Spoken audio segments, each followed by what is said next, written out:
My name is Sherry. My nickname is Mothership. I am 54 years old, and I have two daughters that were born disabled, and they both pretty much used wheelchairs all of their lives, other than when I'd be carrying them around.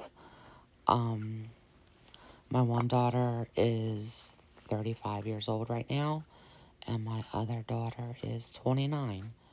And the picture here is an avatar I had made of my oldest daughter. Her name's Shirley, and her nickname is Little Belle. And this is the avatar I had made of my daughter Sarah, and her nickname is E.T., like the extraterrestrial. Um, Both my girls are disabled gamers, so that's their gaming names also. Um, I'm just basically making this video to talk about just, I guess, different things about when you have a child that was born with a disability. um, anyway, I guess I'll just start with, um, I guess I'll just start some things with my oldest daughter. I was 18 when I was pregnant with her. Um, Pretty much everything in my pregnancy was good, other than she was kind of small. So, basically the doctors kept an eye on her inside of me, like with ultrasounds and different things like that. Everything seemed good, like I said, other than that she was kind of small. Um, anyway, I'll just try to start this out, not too long, but I'll try to make this story as short as I can with different things. But, first I have to say that both my girls are, like, great. They're, like, the greatest people on this planet.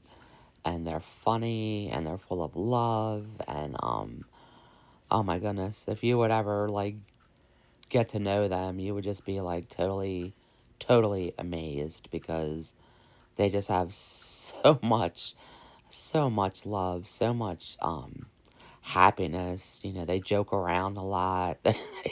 They make me laugh, like, all the time. They're just like two beautiful, wonderful young ladies. I mean, they both still live with me. They have lived with me their entire lives, and I have taken care of them their entire lives. And even though there was a lot of doctor's visits, hospital visits, appointment after appointment, just you know, all that while it's happening, it takes up the whole days. And of course, if they're admitted to the hospital, it takes up a couple weeks sometimes. And, it can be a little bit time consuming depending. But, you know, at least for me, like, it was all worth it with everything because, like I said, my girls are just, like, totally great. Um, if the world was like them, this world would be like the perfect, loving, peaceful planet. I mean, that's just how wonderful their hearts are and how wonderful human beings they are. And if you really want to see like what they look like or their personalities or anything like that, um, the some of the other videos that I had made to start with were of them. You know, like Christmas, Easter. One of the ones that always makes me laugh a lot is the Father's Day one. But yeah, but you can see what they look like in real life. And, you know, it, they're just wonderful. I just have to say, they're just wonderful. So anyway, with my oldest daughter, which is the avatar here, this is Shirley, or Little Belle. Um, like I said, I was 18 when I was pregnant with her, and everything was good other than her size. She was kind of small, but still, everything pretty good. Anyway, when I was about 9 months pregnant now. Like, I could be ready to have her any day. Um, it was nighttime, and, I knew I was going into labor. I could, started feeling the contractions and everything.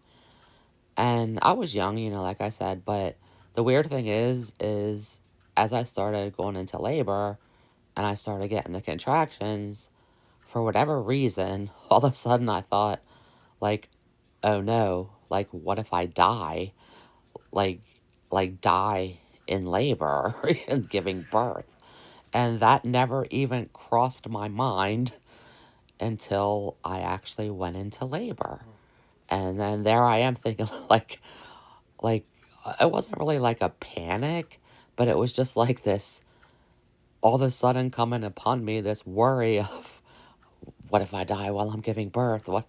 And anyway, when that was going through my mind, all of a sudden I thought, like, oh no, just in case that happens, like, I really want to go spot some deer, just in case. So, um, ever since I was a little kid, like, being in the mountains, being at the cabin, out in the woods and things like that, that was, like, always my favorite things, and especially spotting deer. I mean, it was just something I enjoyed from the time I was, like, a baby, really, like, little. So, I just knew in my heart, like, if this will be the last thing I ever get to do on this planet, I just want to see a bunch of deer. I want to go deer spotting. So I didn't go alone. Somebody drove me. Like, I thought, just in case, I don't want to end up, having a baby in the woods and nobody's around. So anyway, make a long story short, I went deer spotting that night while in labor, having contractions and everything. And so um the place that we went, I didn't go to the mountains, like, really far away.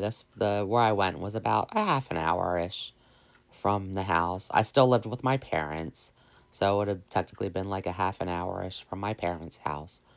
So I actually got to spot 36 deer that night, all in one night. So it was very, very exciting because a lot of times I didn't get to see that many deer, like, in one night. So that just, like, made my night. And I just knew, like, if I pass away, that's fine by me because I was at peace. I was happy, and it had to do with spotting the deer because that honestly was the last thing I wanted to do on this planet when I was that age, if that were to happen to me. So now my priorities are much different now that I'm 54 years old. That deer spotting wouldn't be the last thing that I would want to do or see or anything like that. So, but that's back when I was young. So anyway, make a long story short, um, I went back to my parents' house and I actually ended up going to sleep that night. I mean, I was woken up off and on because of the contractions, but I still, like, lay down and peacefully went to sleep. So when I got up in the morning, the contractions were, way worse, way closer together. And, I knew it was time. I had to call my doctor, which I did. And then she had said, well, it sounds like you still have time between contractions, so why don't you come here to the office first? We'll check you out before you actually go to the hospital. So that was, pretty cool. So my mom drove me to the doctor's office. And anyway, when they did the tests on me that they were going to do, all of a sudden the doctor was just like, I'm so sorry. You need to get to the hospital right now. There's no time. And I'm like, what? Like, what's going on? And she said, I'm sorry, but your baby was just rated a 0. That means she's not breathing. That means she's not. I'm so sorry. That means she's not moving. She's not breathing. She's not moving. she's a 0 right now, and you gotta get to the hospital. So there I was, you know, I had a really good pregnancy. Like I said, other than that she was small. And so my mom quick drove me to the hospital. And they got me into the room and the doctor came in. And my water hadn't broken yet, so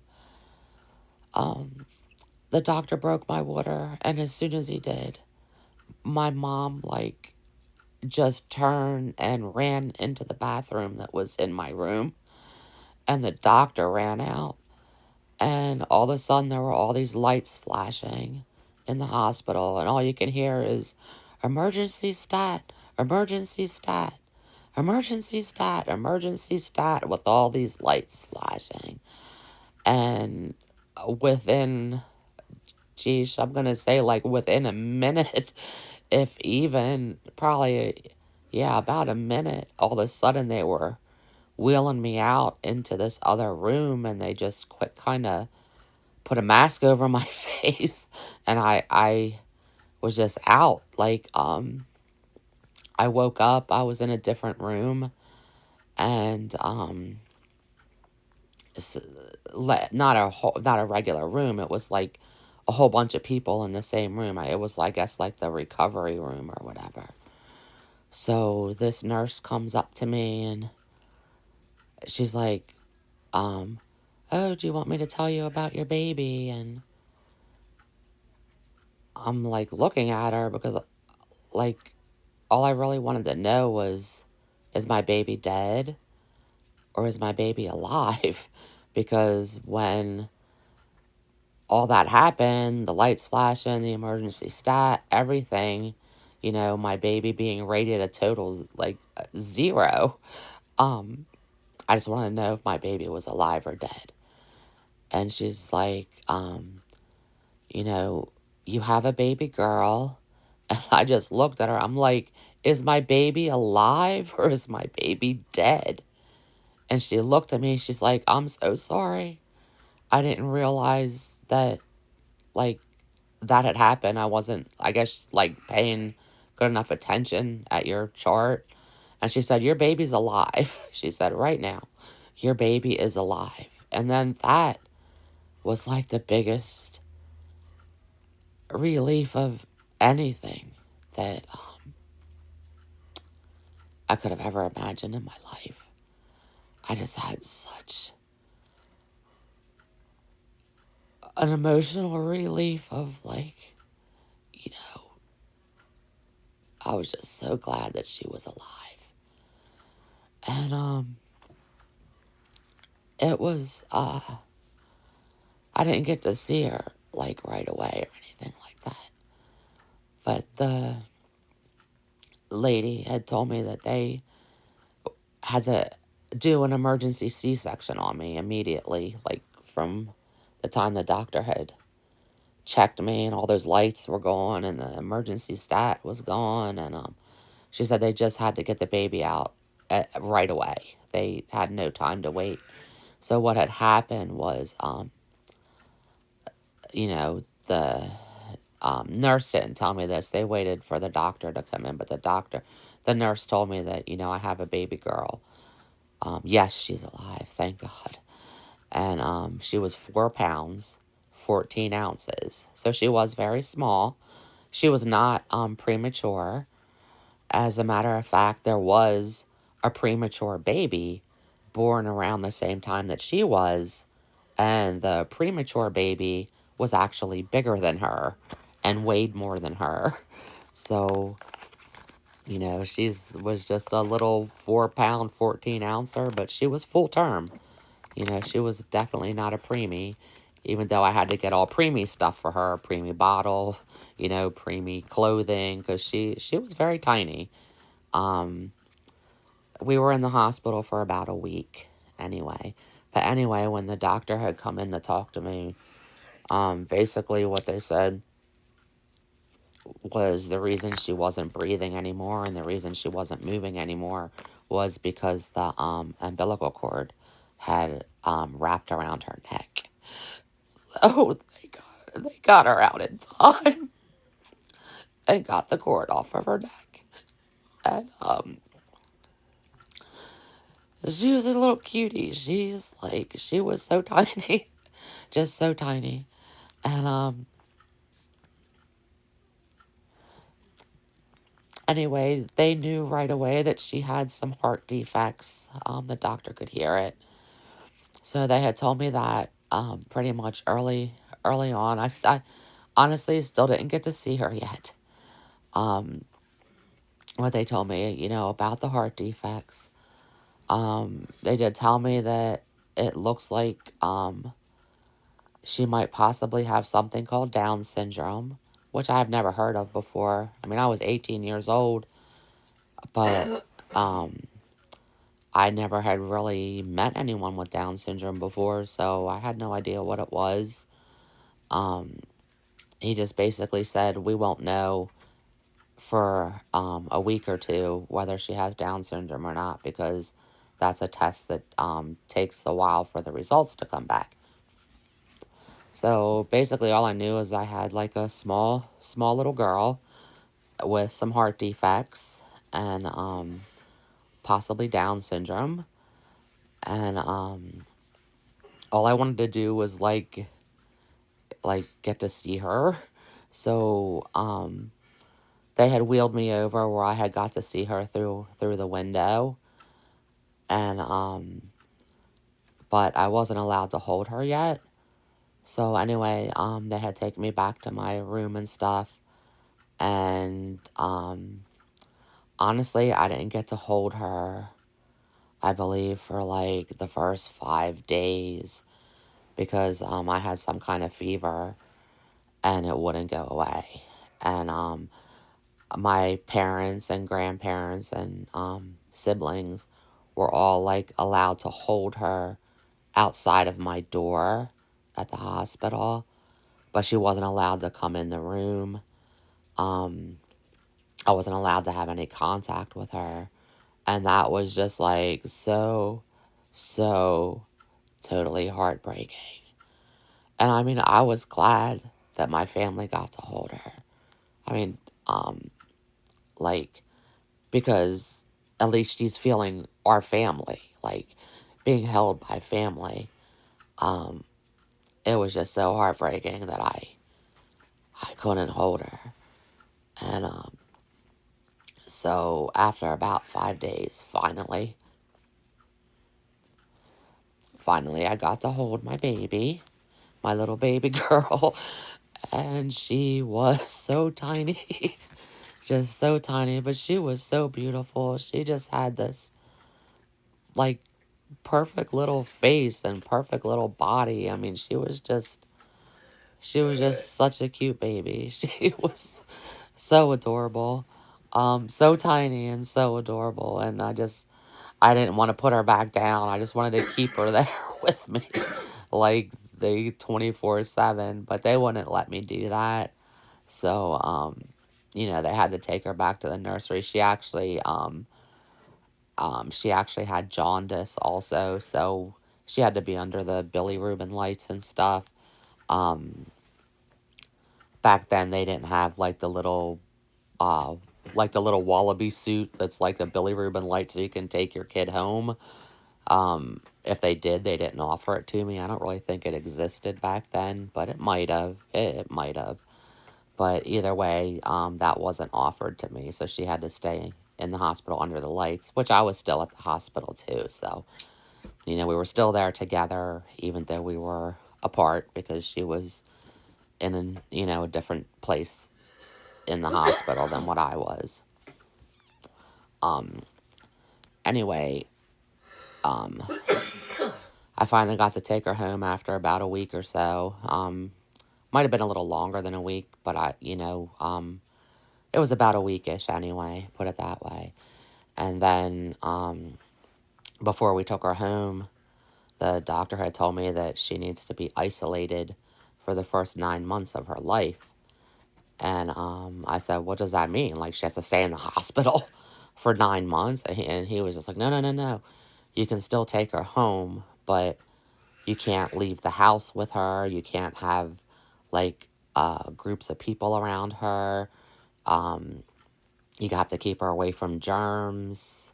Like, we don't know how her heart's going to react if she, like, catches a cold or if, she picks up some kind of germ or whatever. So you can't, like, really take her shopping or, she has to stay inside the house. And the only time she can leave is for, like, doctor's appointments or hospital appointments, and keep people away from her as much as possible. Like, have people one at a time around her, two at a time tops. Make sure they don't have any kind of cough, any kind of germ, any kind of, make sure that their hands are clean before they touch her. I mean, and at that point, like I said, I still lived with my parents, and I'm just like, my mom right away said, just, you can just keep staying here with her, for that 9 months, and, we'll do the best we can with her, So, my dad set up like a crib in the, sort of like in the dining room area, which is like right with the living room. I mean, there's a little doorway, but not a door that you open or close, but a big doorway. So she was in the dining room area with the crib, and then I slept on the couch in the living room, which was like kind of right next to her. Even though it was technically separate rooms, we were like right, like side by side together practically. So we ended up staying her downstairs, I'm going to say, for probably at least the first 6 months. She was so small. And then the C-section they did on me so quick. It's not like the pretty C-sections that they do on people where it looks like their scar is a nice smile. Mine's like all crooked and like just they had to get her out so fast. So anyway, unfortunately she did get sick when she was about 4 months old, and we had to stay in the hospital. I did not want to leave her side. So she was in for, I believe, 2 weeks, and I was there too. My parents would come sometimes, and when they were there, I would get back to their house, take a quick shower, and get straight back to the hospital. Like, I just didn't want to be without her. And I it was rough because, like, she was in the oxygen tent. What happened was she had caught a cold, and it was the RSV virus, the respiratory syncytial virus. So she made it through. It was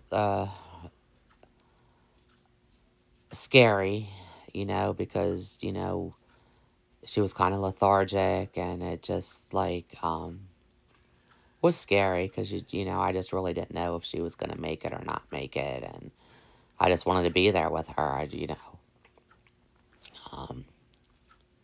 She had already been diagnosed with Down syndrome. Like, that was about 2 weeks.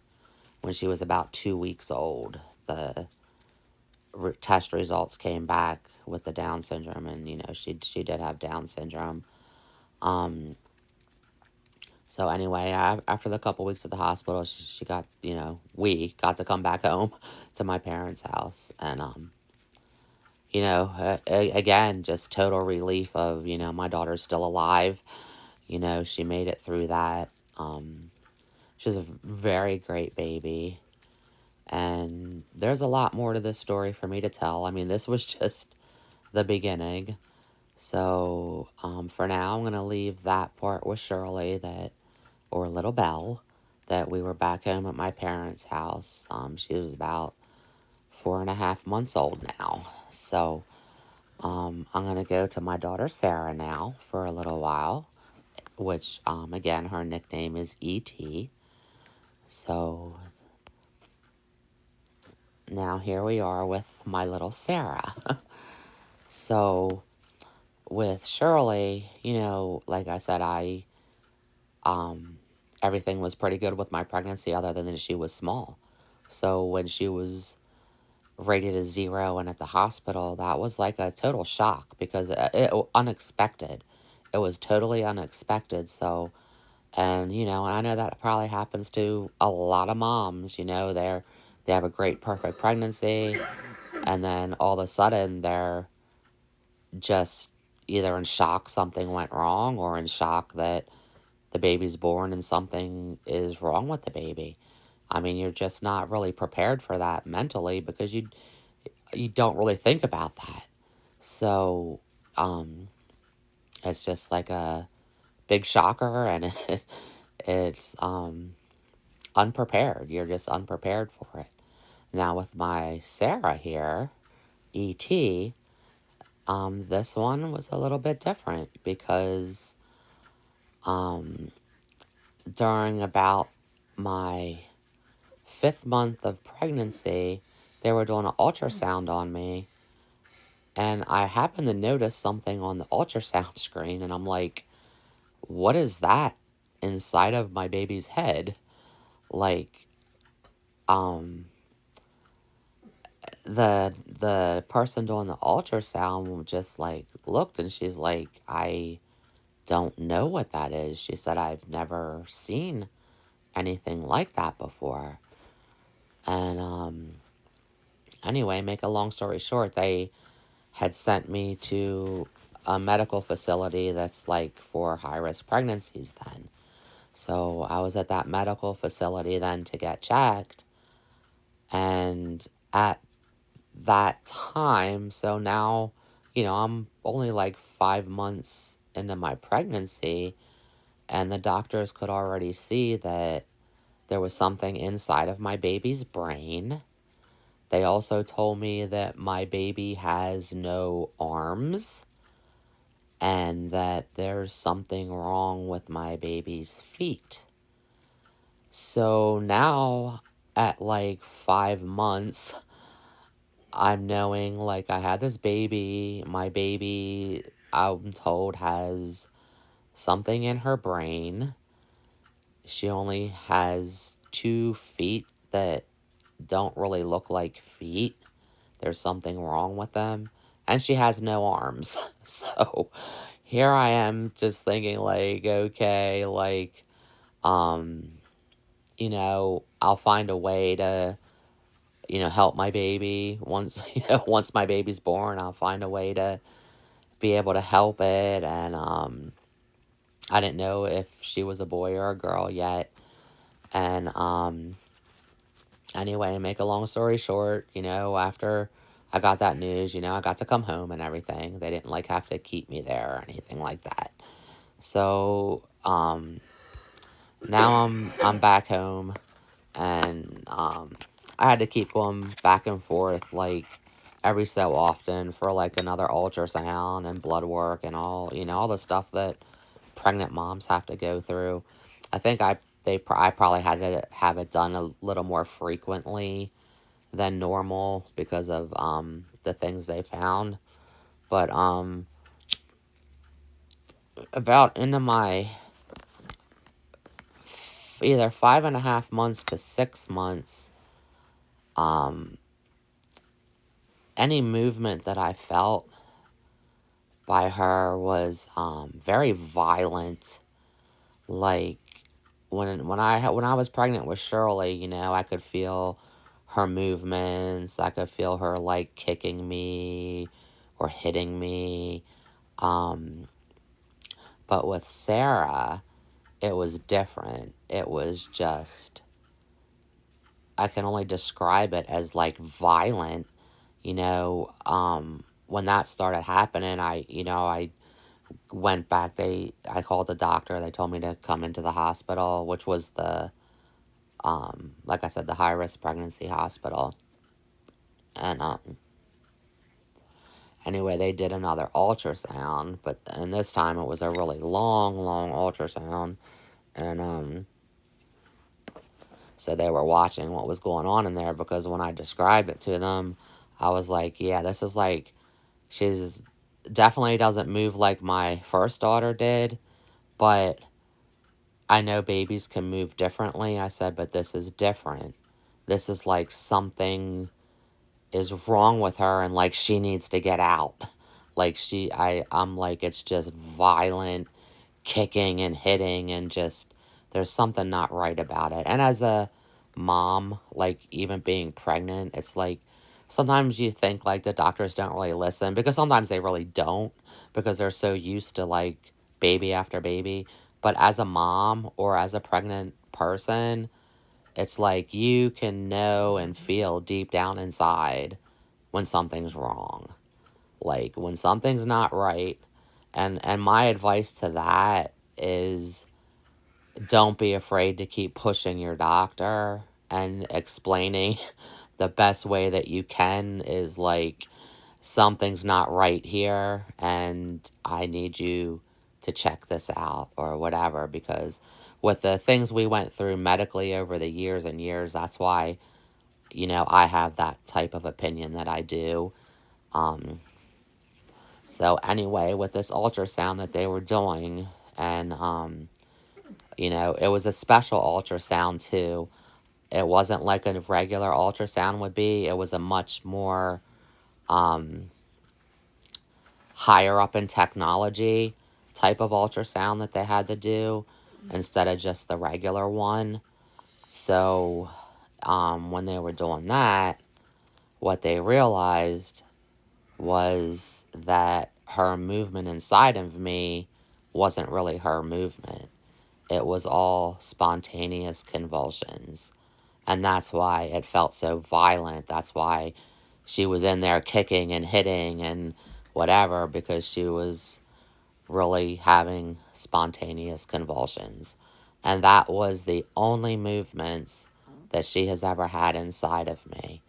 Um, she never really had any movements on her own. When her body moved, it was spontaneous convulsions. And so anyway, and even on that high-tech ultrasound that they were doing at that point, they still said your baby has no arms and she has feet that, are deformed.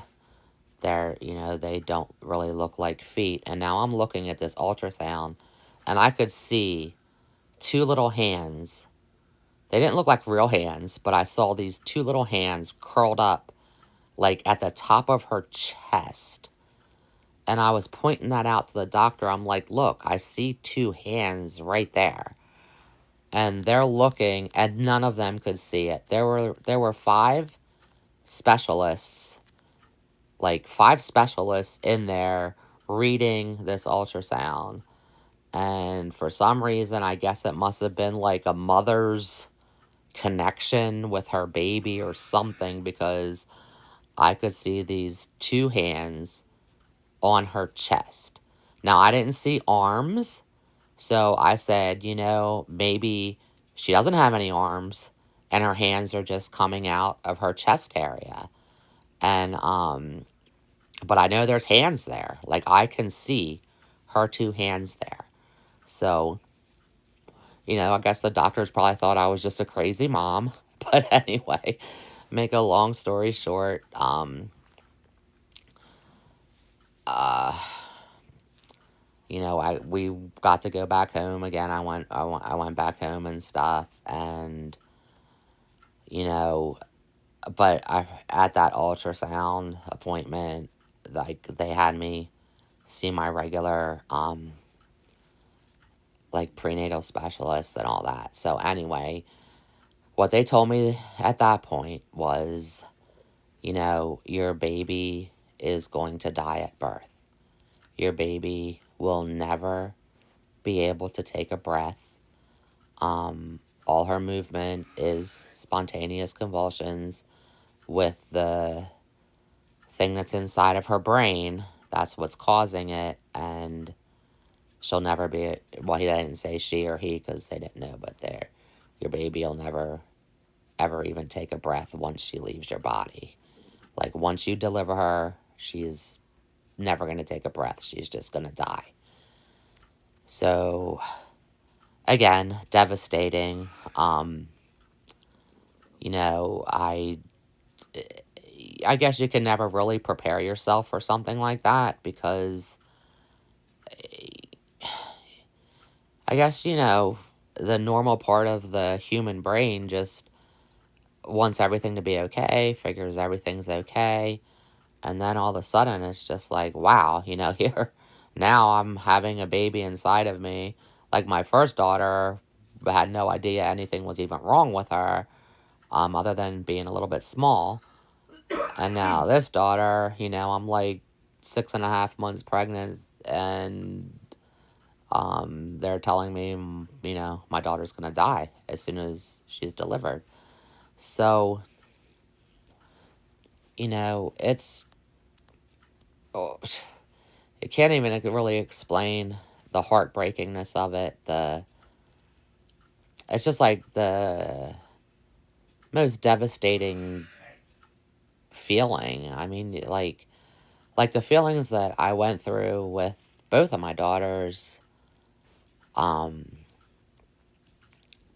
you know, just so heartbreaking. Just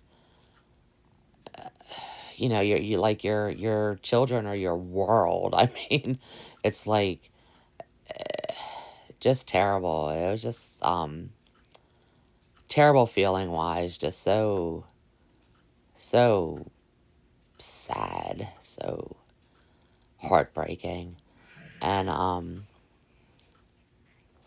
so anyway, so with Sarah, aka ET, I had to keep going back for tests all the time, you know, and ultrasounds and all that.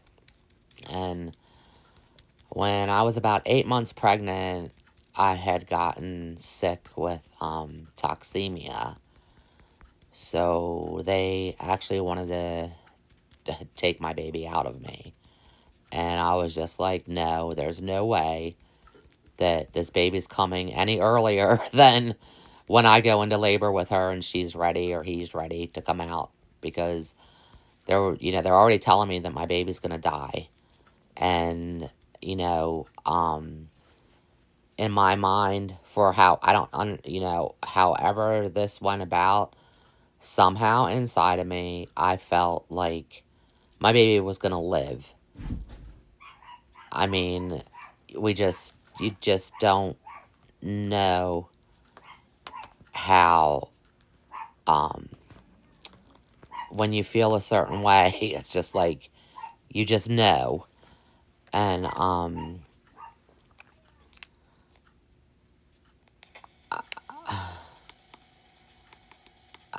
sorry, I have to interrupt for one moment. Check on your sister, please. Thank you. Yeah. Um, sorry, my story had to get interrupted, but it is what it is. So anyway, what they wanted to do while I was there was actually do something that would actually put me in labor at 8 months because my baby was going to die anyway. And I was just like, no way, this is not, you're not taking my baby out of me. When it's ready to come out, it's going to come out. So I had a bunch of arguments with the doctors. Actually, I was even threatened by one of the nurses there, which really, I ended up flipping out on her because basically she was telling me that if we decide to, like, we can keep you here. Like, basically telling me if they decide to keep me there, that against my will, they're just going to keep me there, which in turn made me feel like they're just going to keep me there and then take my baby anyway. So I flipped out. I was swearing and, like, screaming at this nurse. Anyway, make a long story short, they did let me come home. You know, I had to go back and forth, though, each time to get tested because, you know, my body was sick, and they said, you know, if I would let them do this and the baby comes out, since the baby's going to die anyway, um, uh, it's better to do that because I could actually die from the toxemia. And I was just like, still no way. The baby stay until I go into labor. And so basically, I had the appointments back and forth. And, but for whatever reason, I felt like my baby's gonna live. I really did.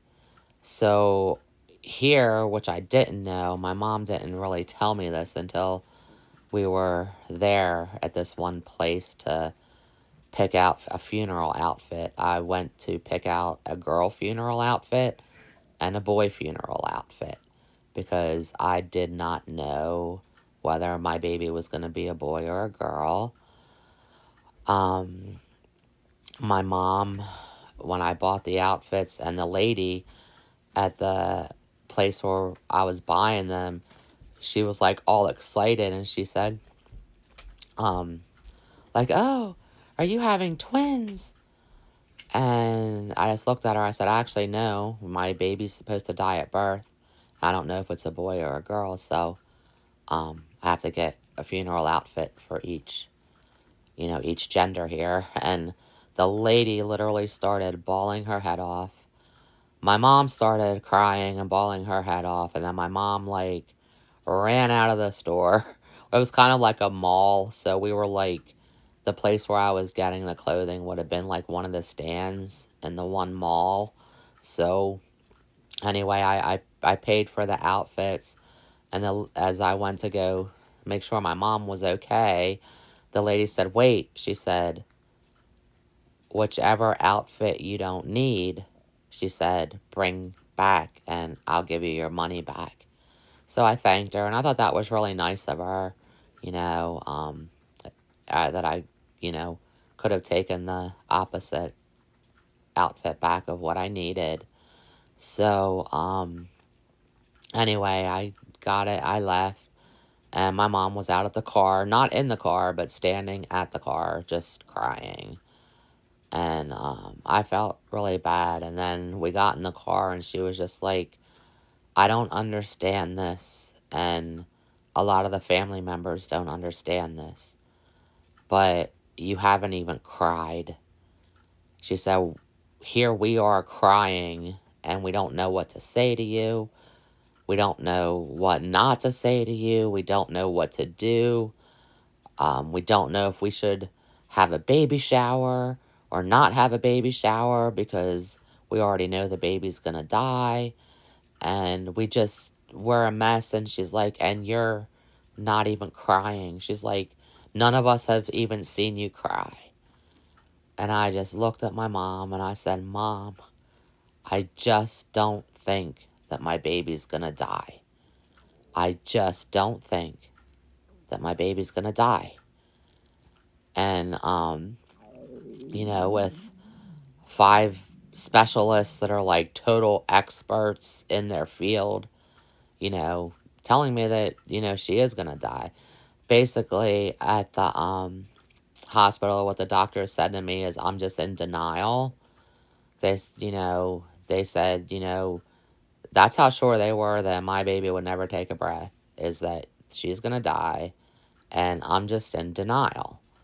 So, and even if I was in denial, at that point, that didn't matter to me because ever since the first part of them telling me that, where it was so heartbreaking and so devastating, like whatever was inside of me telling me, like, giving me this feeling that your baby's gonna live, that's just what I held on to, I guess, and that's what I believed throughout the rest of my pregnancy.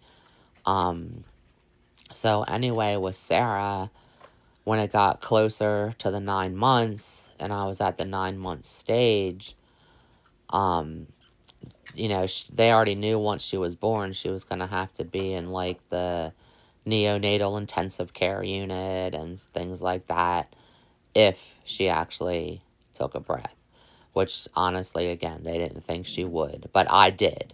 So I wanted prepared. I wanted things prepared for my baby as if she was going to live.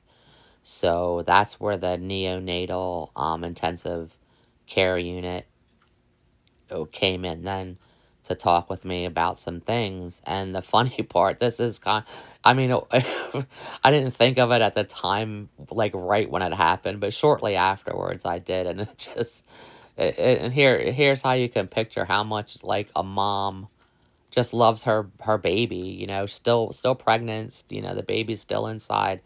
And I was talking to the neonatal um uh lady for the intensive care, and I just told her, I'm like, listen, they told me my baby has no arms, she has deformed feet, and I don't know how you guys are going to keep her wristband on her. Like, I saw two little hands in the picture. I even told the lady, I saw two little hands in that ultrasound, but from what they look like, I don't think a wristband's going to stay on them. But the doctor said there's no hands there anyway. And I said, so she has no arms to put the band on. I said her feet are deformed in a way where it looks like a band's not going to stay on her leg, And I'm like, I don't want my baby to get like lost or whatever. All of a sudden there's no name tag. And the nurse is just like staring at me because I know she must have thought like, what is wrong with this crazy lady? And anyway, she kept such a nice, gentle voice and just basically told me, she's like, don't worry. It's nothing to worry about. Um, we can actually put her tag on her cart if we have to. But trust me on this. There's no other babies right now that look anything like her. All our babies in here have their arms, their legs, their feet, their hands, their fingers. She says, so there's no way possible that your baby can get mixed up with another baby or that she won't have a tag, because we'll make sure that tag's on her cart. Well, his or her cart. Believe she used the word it, but it's cart. So, that actually gave me a big sense of relief because now I'm just like, phew, okay, so my baby won't get mixed up. They'll have it on her cart, and it didn't really hit me, I think, until after I even left the hospital, when I just thought, like, this nurse must have just thought I was such a cuckoo bird because, the nurse is right, how are they going to mix up a baby that has no arms, has deformed feet? I mean, So that was kind of a funny moment at at that time. Because as a mom, you want, make sure your child is safe, make sure that child is good, and, everything works out good, and you definitely don't want your baby to get mixed up with a different one. And you don't want it to get lost where there's no tag on it, so they don't even know who the baby is. And I think I was more worried that she would get mixed up with another one. Yet, yeah, there were no other ones that would even, compare to her whatsoever. So, yeah, that was just like a really funny point in all the, craziness that was going on in that pregnancy. And, you know, uh, you know, and I'm sorry, this is like starting to be such a long video. I'm gonna make this into like pieces. Like, I'll make this like the first story of, however I end up wording things. I'll just make this like story one, and then I'll continue, from Shirley's and from Sarah's, like, wherever I had left off at. I'll down the road or whatever, whenever I can, I'll do like a story too. And then if it has to be 3, 4, however many, like, to get kind of through parts of their lives. And again, I'm trying to make this as quick as possible. I'm kind of new to all this. I mean, I think I've been a YouTube member for like many, many years, but like I never really made a video until the other year. I started, I don't think it wasn't last Christmas, but the Christmas before, I think was the first video I ever made. Um, And that was like my daughter's Christmas and stuff. And I made a few of them because my my my kids really enjoy. Sorry about that beeping. My kids really enjoy the when I get to make videos of them. They really like it. Um, so anyway, I'll just try to quicken this with Sarah's, so I can have it at an ending where it'll be better to start than on a different story. But anyway, the time came where I like I all that time I had it set in me that my baby's not gonna die, which really was. I mean, it was truly. I did not shed any tears other than the first devastation part of it when I was told. But once that feeling was in me that my baby's not gonna die, and I shed no tears, and why does this keep beeping? I'm so sorry, guys. And let me. This is my thing. Let me turn this thing off. I'm so sorry about that. And anyway, so once my labor actually started, it wasn't that it was even like regular labor. Like, I had woke up early in the morning and I had this pain, but like I knew something wasn't right. So, make a long story short, I woke up and I was literally just hemorrhaging. So, someone had called the ambulance for me, and that's when it like hit me. What is this? This is insane. It's just weird. Like, I have two phones, and this one phone just keeps like beeping and saying like emergency calls only. And and honestly, my phone has never done this before. I don't know why it is. So, anyway, the ambulance was called, and then that's when it actually hit me, like,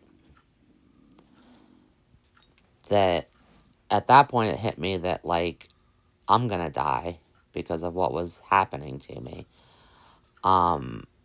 So the person that I was with, I was just like, listen to me. I'm like, promise me that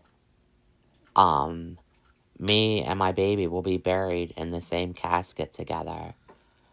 Like, together in one. Like, I don't want her or him in a separate one. I want her or him right on top of my chest, in my arms, in our casket together. And I forgot to tell you prior to that, yeah, before she was even born, I had to pick out, besides the funeral clothes, I had to pick out a casket for her, get ready with like a burial plot. I didn't have much money at the time, and actually, for her body to be transported from the hospital to the funeral home was going to cost me I believe, over $5,000, which I did not have, not even close. So I did have a hope chest that my parents had got me. I believe it was for my 16th birthday, where I had started putting in stuff for like my future. I had put in like dishes and towels and wash rags, like things that would have been for my future when I would get my own place when I got older. And so I had talked to the hospital and stuff about, that I honestly just I cannot afford to have my baby transported. And they had the option of cremation and different things that would have been much cheaper, but, if my baby was gonna die, I would want her close to me here at home at our cemetery. So, um, they actually cleared it with the state that I live in that I would be legally able to transport her inside of my hope chest from the hospital to the funeral home. And that would cost me nothing because it was already my own hope chest and I didn't have to pay, for the casket or anything else for the transportation anyway. Um, and it's crazy because it's sad when like a person that's going through something has to actually be concerned money wise, like I don't have the money to do this, and that's like a terrible feeling. And like I mean, me and my girls, we like barely ever cared about money our whole lives because we always lived happily. We've lived in the same house for almost 30 years, like 30 years. Um, we're always just thankful for what we had. But, when a situation comes up, then, and you actually have like a need for the money, then it's into you like, man, how do I get this money? But,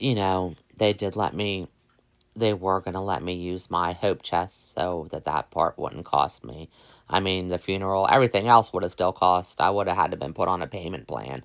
But the funeral place was fine with that anyway. They already knew ahead of time when we had to, like, pick out a casket that, this, I'll have to be put on a payment plan even for her burial and everything, headstone, all that.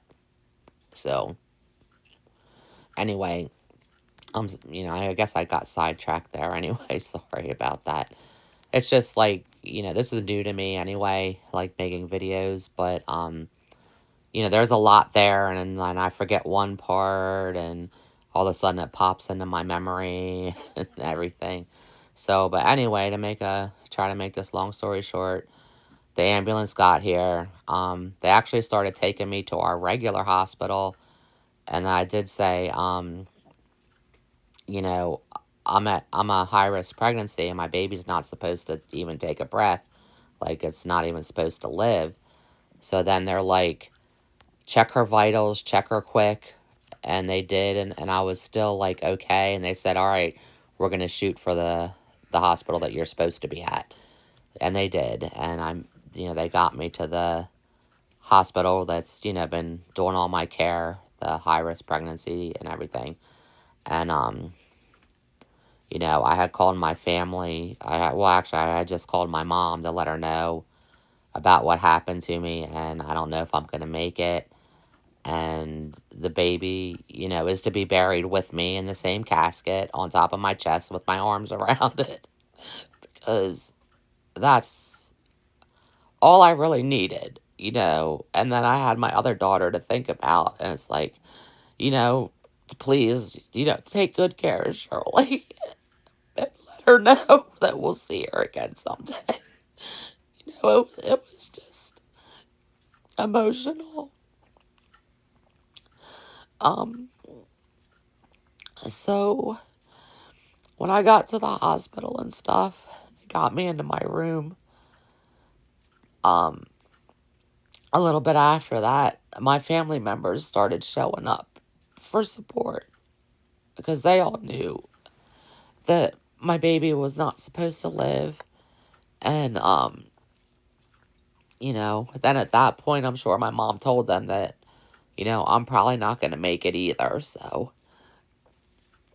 they were all there for support. And that means a lot, you know, um, when you're going through something like that. And then, you have your family members there.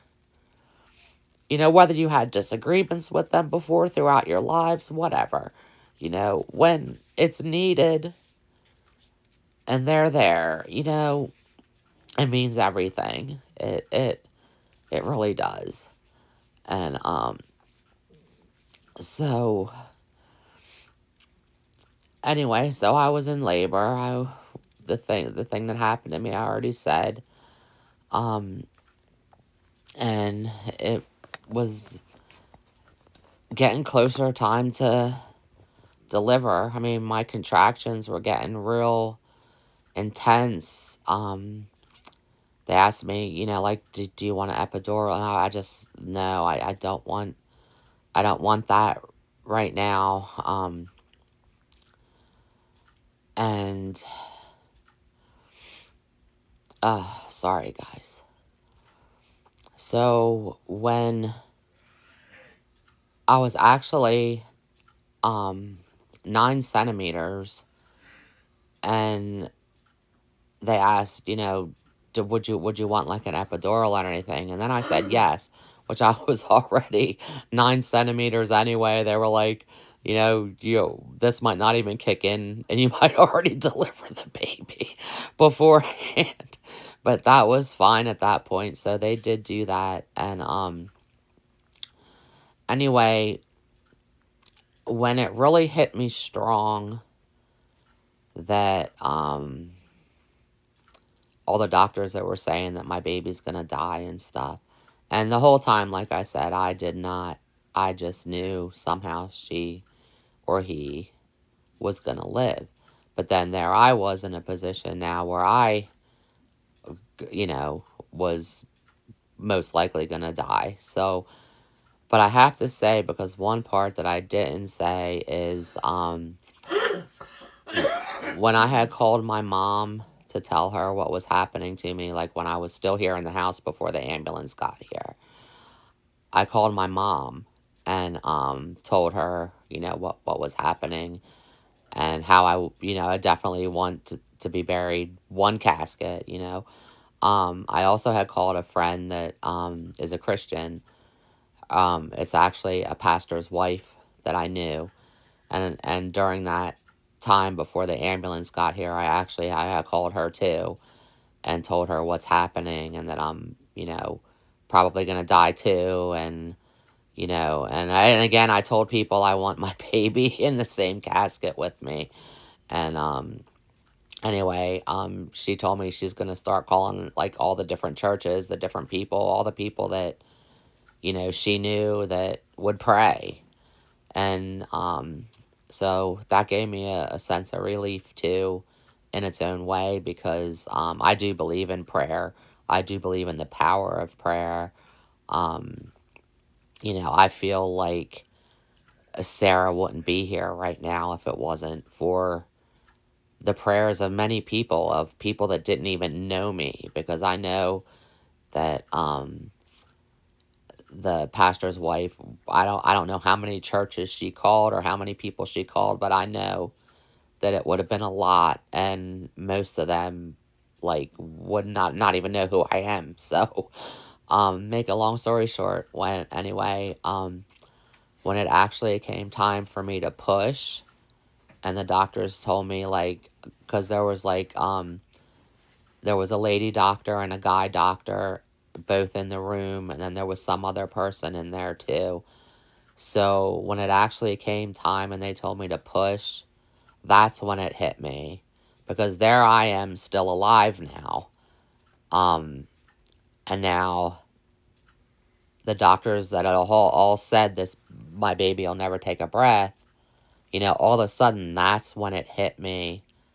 Like, because now that I might not pass away, I don't want my baby to pass away. So I literally just grabbed a hold of my stomach, and I just told the doctors, I'm not going to push. I want my baby to stay inside of me forever so that it doesn't die. And they're like, it doesn't work that way. And I'm like, yes, it will. I'm not going to push this baby out. This baby's just going to stay in here so it can just stay alive. And they're like trying to explain to me, like, listen, the lady doctor said, like, listen, even if you don't push, she said, eventually the baby's going to come out. She said, you're just making it harder on your body, and you're making it harder on yourself. And, you just really need to push. And I was just like, no, I'm not going to push. This baby is not leaving my body. Like, no matter what, this baby's just gonna stay in here and stay alive. And, the other guy doctor is just, like, pleading with me, like, please, just push, it just, you have to do this. This isn't good for your body, your heart, everything. You have to push the baby out. So the weird thing is I did decide, like, okay, I'll push. And when I started pushing, from the moment that I started pushing until after my baby was out, everything was literally in slow motion. And I can't explain it. All the doctors' movements, their voices, everything they said was like slow motion. So, say the doctor was saying, like, good, push again. What I was hearing was, good, push again. And the movements of everyone in the room was all slow motion. It was weird. Like, that's never happened to me before. I don't know how it happened or why it happened, but it did. So from the time I was told to push until after my baby was out and everything, everything was slow motion. The voices, the movements of everybody, it was weird, but it's the truth. Like, I've never had that happen to me before, where things were like in slow motion like that. I mean, it's like you're watching a video or whatever, but then you're playing it in slow motion with the video and the sound. I mean, it was just crazy. So anyway, make a long story short, I pushed her out. Um, and I just, when she was out, everything got back to regular movement, regular sound. So then when the doctor said, um, your baby's not breathing, and they were doing like the suction on her and stuff, like everything that was being said was normal again, not slow motion. Every movement that was there was normal again, not slow motion. And anyway, they did get my baby to breathe. And as soon as they did, they handed her right to me because, in their mind, they knew the baby was going to die. So they handed her to me as like quick as possible. I had her on my chest, and she kept breathing. She was laying on me and she was breathing. So it was like one of the happiest moments in my life. I had that feeling with Shirley when she was born. And, the nurse finally said, like, oh no, like, I'm so sorry, your baby is alive. Like, those were the two, like, best feelings, like, I've ever had in my life. So later on, like, I still had her on me. And, I'm trying to remember. I think it was my mom. Let's see, now I can't remember if it was my mom, one of my sisters, or one of my aunts, because, like I said, a bunch of my family members came for support for me because, they knew the baby was gonna die. Um, so one of them had came in anyway. It was either my mom, one of my sisters, or my aunt. And they said, like, we haven't heard anything in a while because, they were being kept posted about, my labor and this, everything. Um, but they haven't got an update in a while. So, I was like, well, here's my baby. And whoever it was, just, I remember, like, looked at me and I'm like, and it's a girl and she's alive. So they went out to tell my whole family that right now the baby's alive. It's a girl and she's alive. And Sarah was a little bit bigger than Shirley. Shirley, like I said, she was only 4 pounds, 14 ounces, even though she was full term. Sarah was full term. Um, she was 6 pounds, 8 ounces. Um, and she's, like I said, both of my girls are just, like, so amazing. And just like Shirley, had to spend, like, a week or so, a little over a week or whatever, in the hospital, but I was there with Shirley. With Sarah, she was in for, like, a week, but they only allowed me to stay, like, 2 days. But, I was allowed to drive back and forth and be there pretty much whenever. So, I mean, they couldn't allow me there 24/7. But I was allowed there, like, pretty much as long as it wasn't 24 hours, I was allowed there to be with her. Now, when Sarah was born, she was also jaundice. So, she had to be under the bilirubin lights, too. But she did have arms. They didn't look like normal arms. She did have hands and fingers, and they did not look like normal hands or fingers. Her feet, didn't look like feet. Her feet were literally up against the insides of her, like where her shin and calf are. Her feet were literally pointed up in the air. They each only had 2 toes that were very small. The feet were not shaped like a normal human foot would look. Her hands and arms weren't shaped like normal human arms or hands or fingers. She had 2 fingers on each hand. Her hands were like they almost looked like a little lobster claw. She didn't have the lobster claw syndrome or anything like that, but that's the best way I can describe it. Is like it looks like a little lobster claw on each hand.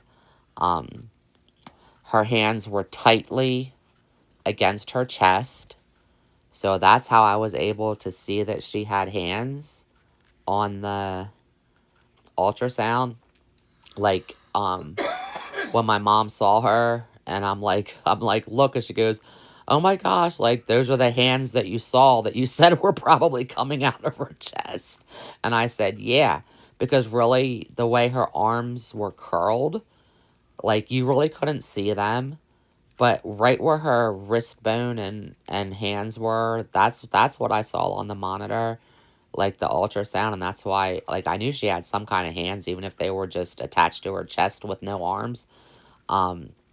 So they were very tight up against her chest. Her arms and hands were just like, they were very curled, like curled up. They weren't like a normal baby's arms and hands and whatever.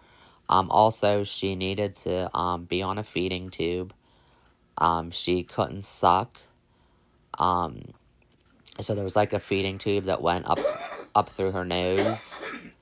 So she was actually fed through her nose. Um, she was in about a week, and I drove, had to go back and forth I had somebody drive me, but yeah, I had to go back and forth, so I could be with her. And something else that's funny, because I'll get to tell more stories about, after all this. Um, when she was actually released from the hospital, they couldn't find her, like, identification bands and stuff. And it was funny, too, because they never, I guess, being she was going to die, they had her listed as baby girl Shirey instead of, like, Sarah Shirey. And baby girl Shirey ended up for, like, a couple years as her name instead of, like, on her charts. And we had a lot of hospital appointments and doctor's appointments and stuff at the hospital. And her chart was so thick. So was Shirley's when Shirley was little. But Shirley had her name And every time they would have to go find her chart, they're like, we can't find her chart. And I'm always like, it's probably still listed under baby girl Shirey. They probably just never changed it yet. And this was like way, way down the road. And so they'd find her big fat chart under baby girl Shirey. So, um, it's just funny. But anyway, since her thing wasn't tagged and she was unable to wear like a band anywhere because they couldn't put a band on her arm, it would have just came right off the way her arms were fatter than her hands, so it would just come right off. Her leg, the same thing, the way her feet were up against her thing, up against like her calf and thigh, they couldn't keep a band there because it just came right off because the bottom of her leg was way fatter than what the feet shaped things were. So it was just crazy. But since it was her time to be discharged, the one nurse, I guess, had put her into a different cart to like bring her down, not realizing like now she's in an unmarked cart.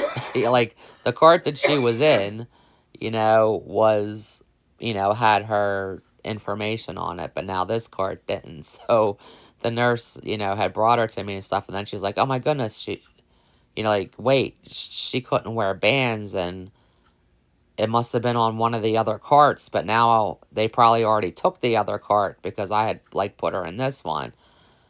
And I'm like, well, we're ready to go home. I've been waiting to bring my baby home, and the nurse was just like, you know what? She's like, um, with everything that like is wrong with this baby, she's like, if you're willing to take her home, uh, take her home because we know that you're her mother, and it was just kind of funny in its own way.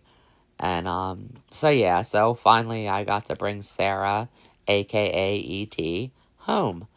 Um and I guess I'll just kind of end the story here, I guess. In the next stories I'll probably be talking about like the medical things and the different things that are going on and the arguments with the doctors and specialists that, like, for Sarah, they first of all, she was born deaf blind, so she could not hear, she could not see.